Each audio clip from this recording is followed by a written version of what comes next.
la protección inicial que le están dando a los agentes de las fuerzas que cometen estos crímenes tiene obviamente algo de pacto mafioso, algo de te cubro para que me cubras, pero también mucho de convicción ideológica, como decía, de la policía que protege solo a quien se merece esa protección.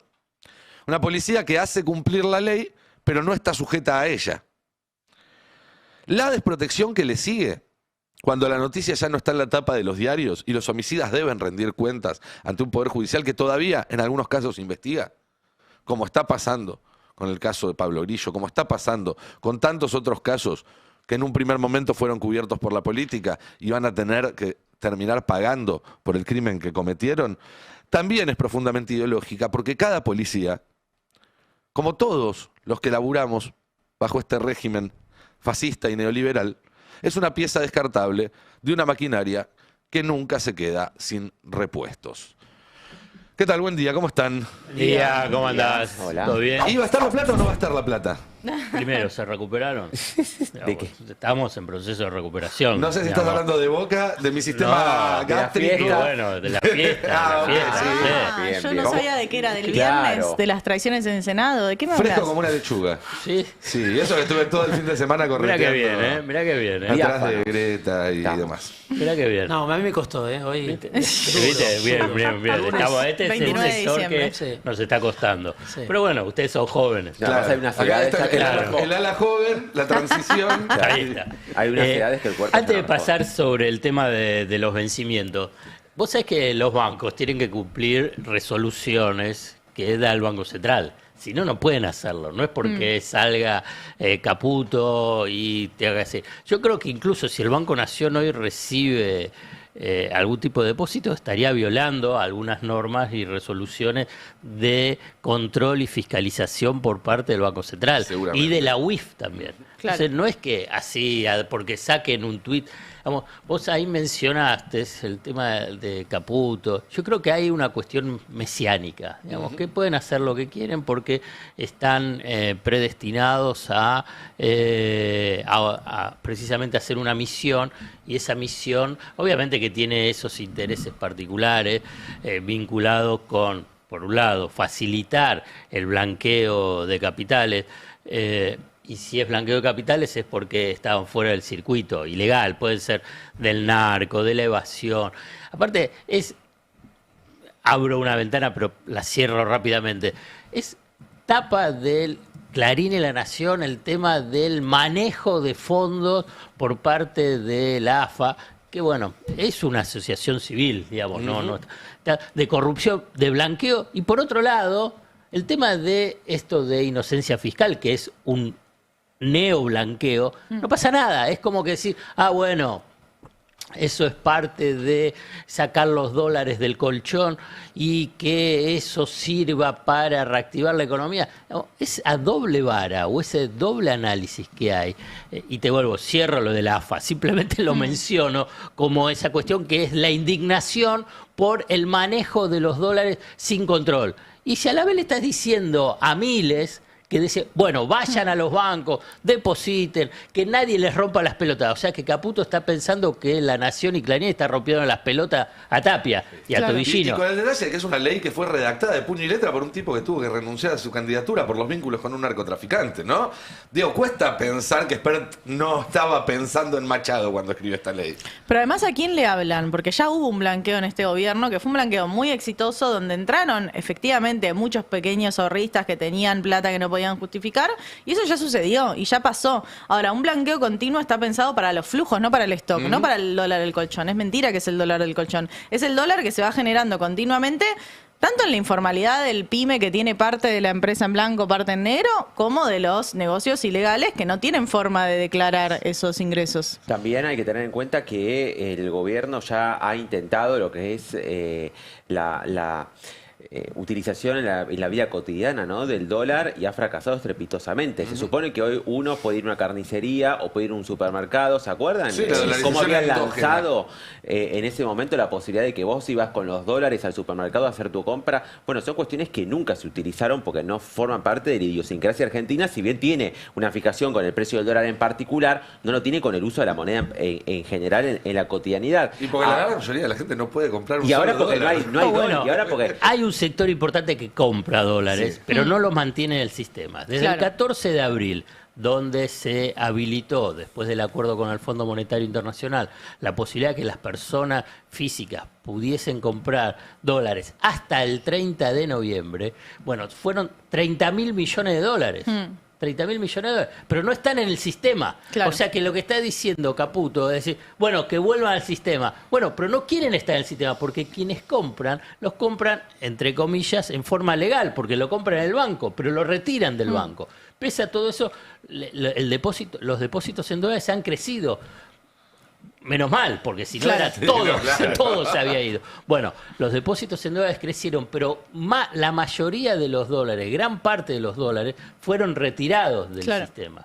Sí, además lo hablábamos recién con Alberto, el vicepresidente de, que nunca me sale el apellido, por eso no lo digo, el vicepresidente de CAME, CAME. que decía, bueno, ¿puede funcionar esta ley de inocencia fiscal para mejorar el consumo? Y dice, no, ya se hizo eso, ya hubo un blanqueo que supuestamente esas cuentas iban a servir a potenciar el consumo y no pasó. Digo, pudo haber pasado con el consumo de autos importados, pudo haber pasado en esos momentos para mover un poco el sector inmobiliario, pero no es algo que pase en el consumo de las medianas empresas. No es que se cambian dólares para comprar juguetes, para comprar indumentaria, para comprar bazar y perfumería. No pasa eso. Ojo, cuando se lanzó el debate, la primera tanda, en el tercer trimestre del año pasado, había algunas concesionarias de Barrio de Núñez particularmente que empezaron a recibir muchas consultas para comprar autos en dólares. Claro. Pero bueno, es un sector y un área donde, bueno, justamente... Caputo le vende vinculan. a Milei que van a entrar 25.000 millones de dólares con esto. Sí. Eso es lo que le vende. ¿En cuánto tiempo?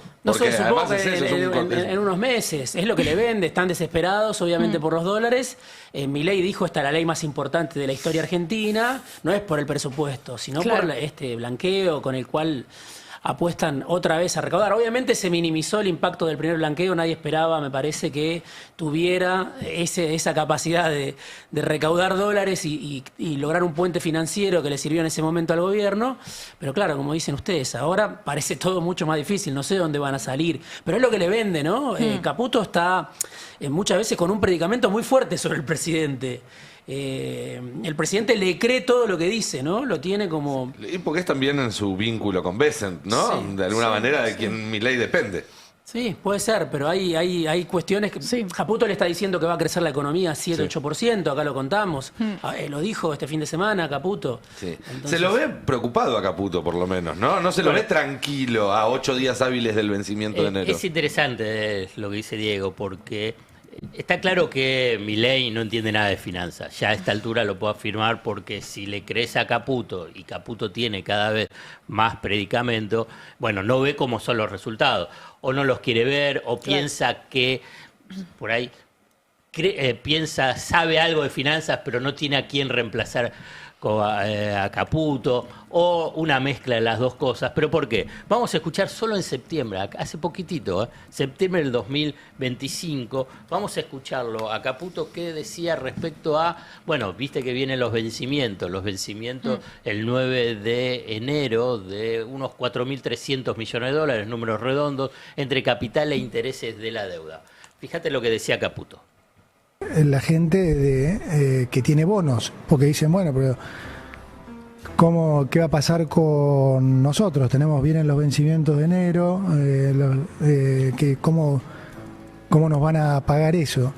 También suponíamos que en enero no íbamos a tener refinanciamiento. Entonces, la realidad es que desde hace 2 o 3 meses que estamos trabajando, ¿sí?, para poder garantizar el pago de los vencimientos de los bonos de enero. Y estamos trabajando en eso y no lo anunciamos porque no lo tenemos concretado. Y a nosotros, hasta que no concretamos las cosas, no las anunciamos, como no anunciamos lo del fondo. Septiembre, octubre, noviembre, diciembre, 4 meses y no pudo juntar 4.300 millones de dólares. Digamos, no es que estás hablando de una fortuna. Y desde En el medio septiembre- le dio retenciones cero al agro. y ganó las elecciones. Sí. Y entonces, teóricamente, bajaba el riesgo Cuca. Vamos a escuchar lo que dijo hace 15 días respecto al riesgo Cuca. Las elecciones que mostraron que teníamos razón nosotros, y no era un tema de acumulación de reservas, sino de riesgo Cuca.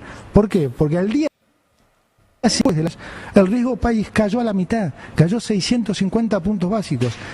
Y la única noticia fue esa. O sea, no hay posibilidad de errarle en este análisis. O sea, el riesgo limpiaste país, todos los sesgos. el lunes limpiaste todos los sesgos. Exacto. El riesgo país cayó al día siguiente porque se ganaron las elecciones. Y a raíz de que se ganaron las elecciones, nosotros recuperamos el refinanciamiento.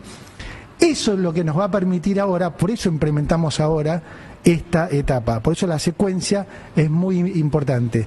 A raíz de que recuperamos el financiamiento, entonces el Tesoro ya no va a tener necesidad a partir de enero de ser el comprador de dólares para pagar la deuda, porque tenemos refinanciamiento. Pero no tiene el refinanciamiento. Claro. Digamos, y el Tesoro, él dice que a partir de enero estuvo comprando dólares para tratar de llegar a enero más aliviado, tiene unos 1.800 millones de dólares, pero también ¿cuál era el argumento principal? Si vos tenés superávit de las cuentas públicas, superávit fiscal, superávit financiero, no vas a tener problema ni para pagar la deuda ni para refinanciar la deuda. Fíjate, esto es lo que dijo el senador Atauche en el debate presupuestario. ¿Qué significa esto para los argentinos? Que no vamos a tener que hacer como los gobiernos anteriores, salir a pedir plata o salir a emitir moneda. ¿Por qué? Porque sabemos gestionar, porque hemos reducido el déficit y porque ese superávit financiero nos permite pagar todos los intereses de nuestra deuda sin necesidad de tener que pedir nuevos préstamos y seguir endeudando a nuestras generaciones futuras. Por supuesto, tengamos en cuenta que todavía nos quedan muchas deudas de los gobiernos anteriores que tenemos que hacernos cargo. Si después de ese blanqueo extraordinario, después de una cosecha del 2025 con respecto al 2024 muy buena y las perspectivas también de la cosecha para el 2026 con la del trigo récord histórico y después muy buena la de la soja, pese a que los precios internacionales no están en sus niveles máximos, sino que han bajado, también porque hay una mayor oferta de granos, pese a que ganaron las elecciones. Bueno, todo eso no pueden llegar a juntar 4.300 millones de dólares. Para dar una magnitud, el total de la deuda en pesos y en dólares equivalente en dólares más o menos son 400.000 millones de dólares.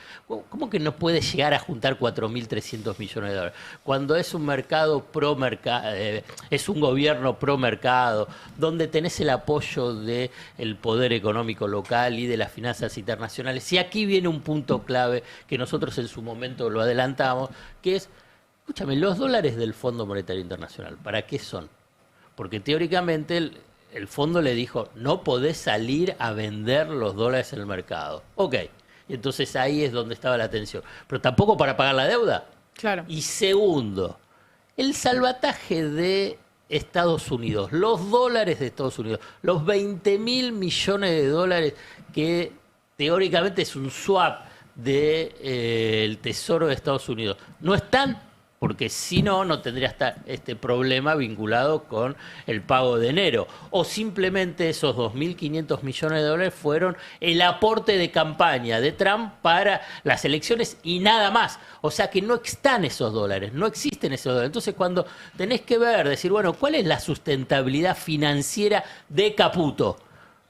En su estrategia para darle sustentabilidad tanto a la deuda como al esquema cambiario. Y aquí, vinculado con el esquema cambiario, el que fue número 2, muy poquito tiempo en el equipo de Caputo, Joaquín Cotani, un hombre que trabajó muchos años con con Domingo Felipe Cavallo en una entrevista en La Nación, le preguntan, en ámbito financiero, en ámbito, ¿hasta qué punto la estabilidad cambiaria actual descansa en expectativa de financiamiento externo, especialmente de Estados Unidos? ¿Y qué pasa si ese respaldo se reduce o se encarece? O no existe, sería, le agrego yo. Pero bueno, la respuesta de Cotani: la regla cambiaria actual es inestable y por lo tanto ilusoria, o sea, no existe. No creo que a Estados Unidos le convenga que el gobierno argentino, al que ha apoyado de una manera muy poco convencional, mantenga una política cambiaria insostenible, como tampoco le conviene a los prestamistas e inversores privados. El financiamiento externo para la Argentina no va a ser abundante o a costo razonable si el Banco Central no acumula reservas y el Tesoro Nacional no usa los pesos del superávit primario para pagar los intereses de la deuda externa. O sea, todo lo que no está haciendo Caputo. Y entonces por eso tiene este problema para pagar el vencimiento en enero. ¿Y qué va a pasar? Y lo va a sacar los dólares, no importa si son los dólares que tiene de encaje de los depósitos de los ahorristas, va a pagarlo. La cuestión es que la forma que consiga cómo pagarlo es que define el resto. Claro. ¿Entendés? Define el resto al nivel de decir, ni los conseguiste y no acumulaste dólares, no ibas a comprar dólares. Y a la vez entonces el régimen cambiario no es tan sostenible acá, que lo está diciendo, y tan importante como está diciendo acá Cotani. Entonces es una señal muy fuerte para el resto del año. Claro. El tema es cómo va a pagar, la forma que va a pagar. Los dólares van a estar, el tema es cómo consigue esos dólares. Si va a manotear los dólares de los encajes de los depósitos en dólares, aunque después los reponga, bueno, lo que te muestra es el nivel de asfixia financiera que Caputo, después de 2 años, teóricamente es el experto en el manejo de finanzas, no puede conseguirlo. Es impresionante el nivel de complicidad alrededor del fiasco en el manejo financiero. Y por otro lado, ¿cómo decir? Bueno, siempre saca un conejo de la galera. Lo que está sacando son manotazos de desesperado frente a la inconsistencia de su programa financiero. Ya ni te hablo de programa económico, porque no tiene. Digamos, es un programa financiero.